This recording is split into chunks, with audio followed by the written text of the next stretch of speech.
Et voilà, donc maintenant on va parler de Sarthe un jour et Sarthe toujours. Tout le monde n'est pas en plateau, ce sera dans une deuxième partie. Sarthe un jour pour parler du comice agricole de Conneré. Alors peut-être que le nom n'est plus tout à fait valable. Conneré, c'était évidemment à l'occasion d'un comice cantonal. Le canton a changé. On va en parler avec eux dans un instant, mais surtout ce qui est intéressant, c'est de parler du contenu. Il va se passer beaucoup de choses dans un instant, donc avec André Froger et Christophe Chaudin. Juste après Sarthe toujours, pour une initiative telechéenne. Ça s'appelle La Citadelle des Anges. C'est un spectacle son et lumière qui vous est proposé. Et pour nous en parler, nous aurons Agnès Mouchet et Sylvain Michou. Bonjour Christophe Chaudin. Bonjour.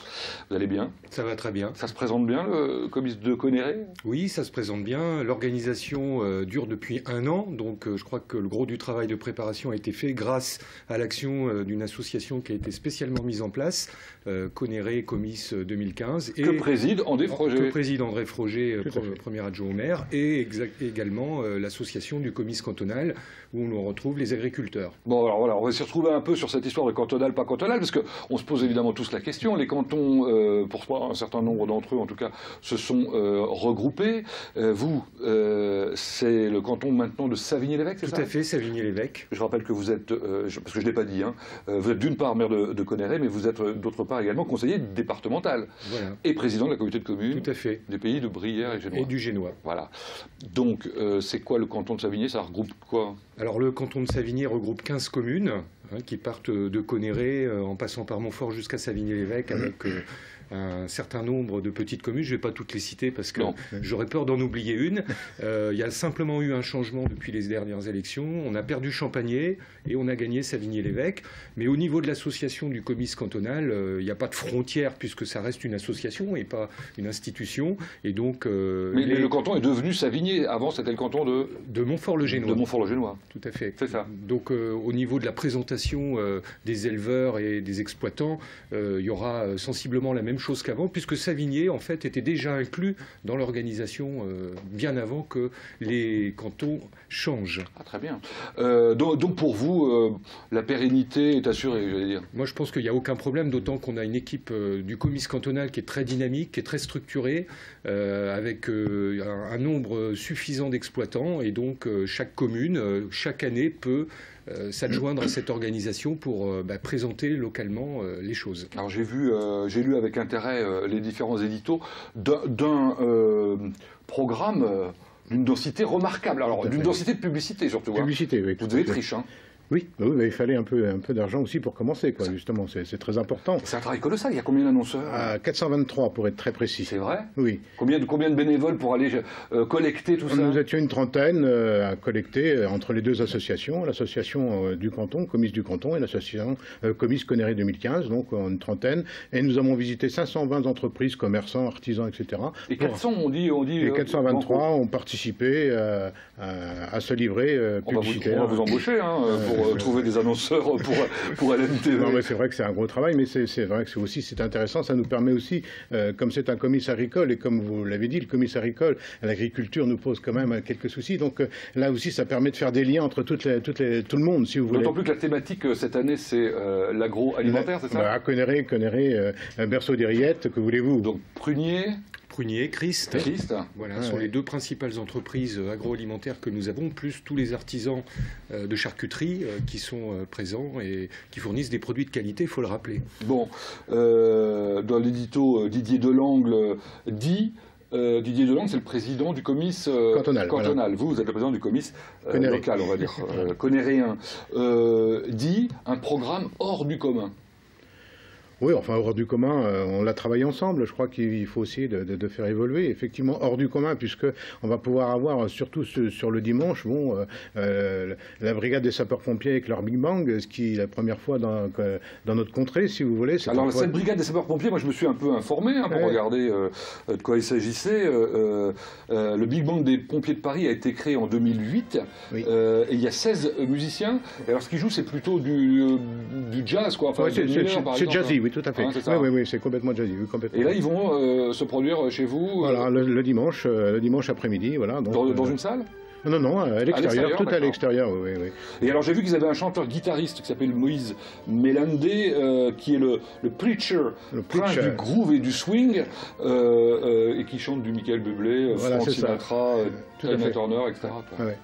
Oui, mais je pense que, oui, je pense que c'est très bien, c'est ce qu'on souhaitait. Hein. On l'a vu avec Monsieur le maire, on l'a vu avec l'autre association, on voulait quelque chose qui sorte un peu de l'ordinaire. Il y en a d'autres qui m'ont beaucoup amusé, moi c'est les Mademoiselles Orchestra. Ah oui, alors là c'est formidable, c'est un groupe de femmes, ils sont 9, et là vraiment c'est quelque chose, ils font une musique, on va dire un peu déjantée entre guillemets, et là c'est vraiment très très intéressant. Ils sont déjà venus à Conneré dans le cadre des Troubleville, voilà 2 ans ou 3 ans, et alors là c'est vraiment c'est bien, ça plaît beaucoup aux spectateurs, au public. C'est pas seulement de la musique d'ailleurs, il y a aussi un peu de jeu. Oui, il y a du théâtre en même temps, il y a plein d'animations autour. Vous avez évoqué Troubleville, c'est ce week-end, hein, c'est ce week-end, il faut venir nombreux avec une grosse programmation là aussi, l'après-midi, mais aussi le soir avec notamment Charivari et Luc. Donc, qui sont de renommée nationale. Et donc là, on attend également beaucoup de monde. On a 2 gros week-ends là, sur la commune. Qui vont pas se succéder. Bah, si, qui vont se succéder. Donc, une grosse organisation pour nous. Et puis, nos services communaux qui vont être sur le front tout au long de ces 2 semaines.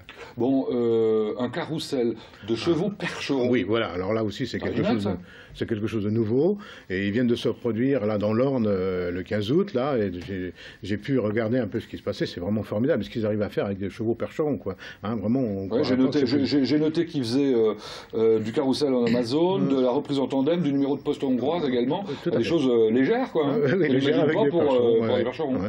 Et donc, ils font un spectacle le matin, un spectacle l'après-midi. Hein, donc voilà, c'est prévu. Et ce sont des gens de la Sarthe, hein, puisque ils viennent du Mans et de Champagné, enfin surtout de Champagné. Donc là, c'est quelque chose de très important. Et justement, on a voulu allier justement la musique et puis aussi qu'on soit aussi dans le milieu agricole pour pouvoir faire un dimanche festif, quoi, pour que tout le monde puisse participer. Et alors le samedi soir, c'est le grand repas du comice dans la salle. Alors ça ne les traîne pas, parce que je crois que vous l'avez inauguré en juin dernier, c'est ça? Voilà, Comment s'appelle cette salle déjà? La Passerelle. La Passerelle, très belle salle. Donc très belle salle de spectacle, mais qui peut aussi s'adapter pour faire des repas festifs. Et donc là, nous avons décidé d'accueillir le comice agricole et le repas du comice dans cette salle. C'est aussi un moyen de faire connaître l'espace et puis d'y accueillir l'ensemble des habitants du canton qui viennent nombreux habituellement. C'est l'orchestre Patrick Caron. Oui, oui, oui. Et sa chanteuse. Oui, voilà. Bon. Alors, on n'aura pas le temps de tout dire, donc je le dis rapidement. Il y a, entre autres, parmi les choses qui sont proposées, on n'a pas parlé des animaux, évidemment, il y a des animaux. Et alors, l'originalité, par contre, c'est la présentation des petits veaux. Oui, toujours, ouais, par les enfants des éleveurs. Par les enfants des éleveurs. Voilà. Ça doit être mignon, ça, à voir. Oui, c'est très sympa. La visite du jardin pédagogique, la nouveauté aussi, un forum des assos, non? Oui, toute la journée, de 10h à 17h. Ça, c'est le samedi. Ça, c'est le samedi, parce que habituellement, on fait ce forum des associations le premier samedi de septembre. Donc là, on l'a associé au comice pour que tout le monde puisse se rencontrer aussi. Et là aussi, je vous dis, c'est le lien qu'on cherche entre toute la société, quoi. Et ça se termine en feu d'artifice? Ça se termine en feu d'artifice le dimanche soir, donc après un gros week-end de festivités, comme vous l'avez dit. Le samedi, c'est plus la présentation des animaux et des exposants, parce qu'il y aura aussi près de 120 exposants artisans du secteur. Et donc le soir le repas, et comme vous l'avez dit, le dimanche les animations, et on finira par le feu d'artifice. Bon, enfin, faites pas de sélection, vous passez votre week-end complet là-bas, du samedi matin au dimanche soir, et c'est très bien. Voilà, d'autant que ça se passe sur le camping, donc on n'a pas prévu l'étoile de tente, mais en tout cas, voilà, il y a des animations sur les 2 journées. Comice agricole donc de Conneré, qui va s'appeler Brière et Génois bientôt, c'est ça? L'association cantonale s'appellera Brière et Génois, d'après le président. Ils sont en train d'y travailler pour réajuster par rapport au redécoupage, justement. Il m'avait semblé dire ça, effectivement. Donc c'est le week-end, le même week-end que la fête, que Sport en Fête, c'est-à-dire le 5 et 6 septembre. 5-6 septembre. Merci, monsieur Froger. Je vous en prie. Merci, monsieur Chaudin. Merci. Dans un instant, on découvre ce spectacle fantastique de son et lumière qui s'intitule La Citadelle des Anges. Ça se passe au four à chaux de Télocher.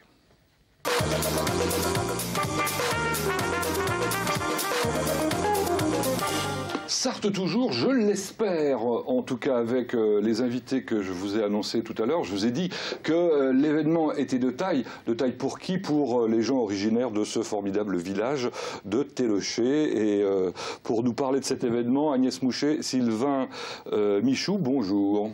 Bonjour. Cet événement, ça s'intitule La Citadelle des Anges, et ça se passe dans ce formidable village qui est Télocher, dont vous êtes les habitants maintenant, si j'ai bien compris.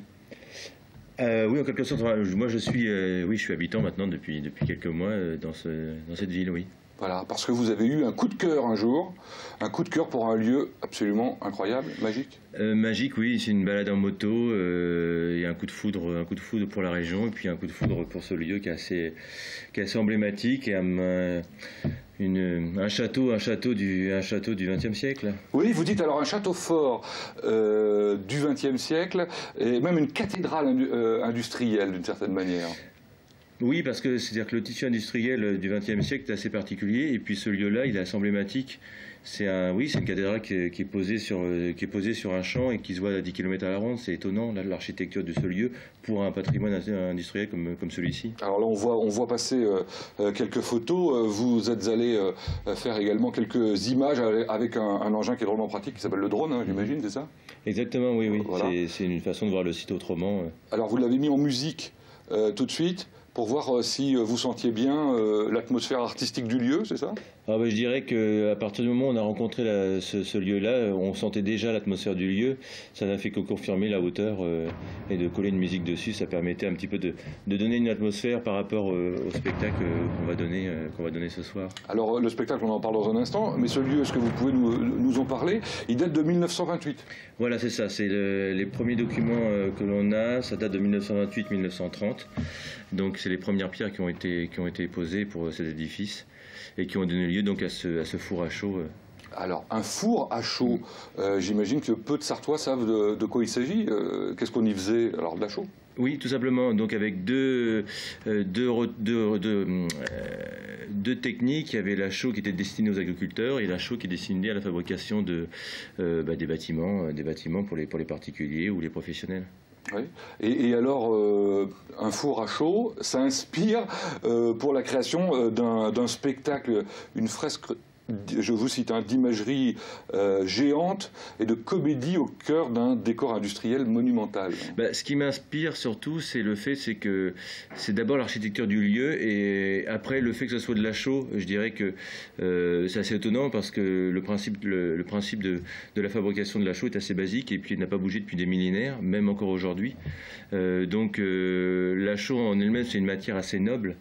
Et puis avec un usage qui est multiple, c'est ça qui est intéressant, et en plus qu'on peut développer à travers le spectacle. Alors vous allez faire un spectacle d'images d'une part et vivant d'autre part. Vous êtes des spécialistes Katsura que vous représentez ici et qui est la société de production et d'événementiel, on va dire, c'est ça? Oui. Hein, c'est ça. Organise toute l'année des manifestations ici ou là?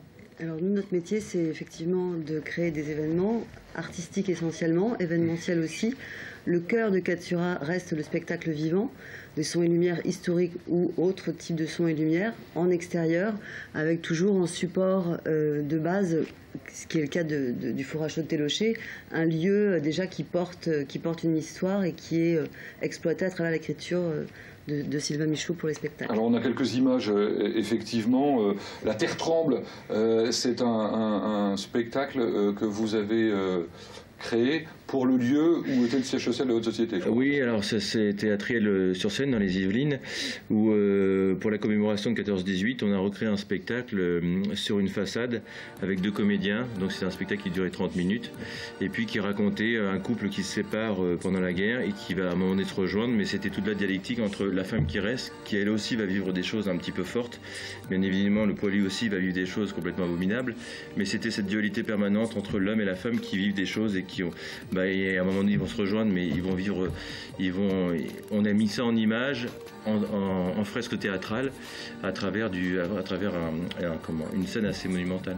Alors, vous partez d'une base, j'allais dire, quand vous vous lancez dans ce genre de choses. Vous faites également des événementiels, enfin son et lumière, pour des villes. Enfin, je sais pas, j'avais noté Foix, pour les Floralies, donc ça doit être à Nantes, ça, c'est ça hein? Alors oui, les Floralies, on a commencé en 2009 par un spectacle son et lumière sur la thématique du créateur à l'époque. Et puis en 2014, on était concepteur. Enfin, j'étais concepteur avec un ingénieur paysagiste et on faisait toute la scénographie de l'événement, donc qui était lié sur des spectacles plus en intérieur, mais toujours avec cette dimension de spectacle large, un peu grandiose. Mais donc vous partez d'une base, j'allais dire, et vous respectez la base et son histoire. Là, à Télécher pour ces fours à chaud, cette citadelle des anges. Vous êtes parti dans un délire en quelque sorte, puisque vous êtes à la fois dans le futur et dans le passé. Il y a une gardienne. L'histoire, c'est la gardienne, elle s'appelle comment déjà? Philomène. Philomène, c'est ça? On part d'abord de l'histoire du lieu. On ne veut surtout pas dénaturer le lieu. C'est-à-dire que tous les gens qui vont visiter le lieu ou assisteront au spectacle auront la connaissance de lieu, de l'histoire du lieu. Ça, c'est important. Et après, effectivement, ça part un peu en délire. En vrille, quoi. C'est un spectacle fantastique avec une volonté un petit peu ce qu'on appelle des spectacles rétro-futuristes, donc ce qu'on appelle steampunk, où on mélange les techniques du passé et les techniques du présent.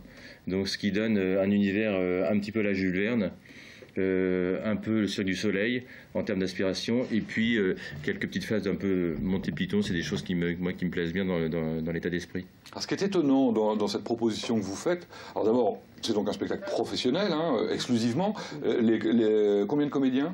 7 personnes sur scène. Sur scène, ouais. Plus, alors évidemment, des techniciens. Oui, il y a 4 personnes en régie. Voilà. Spectacle professionnel, et vous avez décidé de le proposer sur pas mal de séances, au bout du compte. Ça commence ce soir, pour ceux qui nous regardent en direct, ce jeudi 27 août, et ça se terminera le 19 septembre. Oui, nous jouons le 27, 28, 29 août, donc sur le premier bloc du mois d'août, les derniers week-ends, et ensuite le vendredi et le samedi des 3 premiers week-ends de septembre.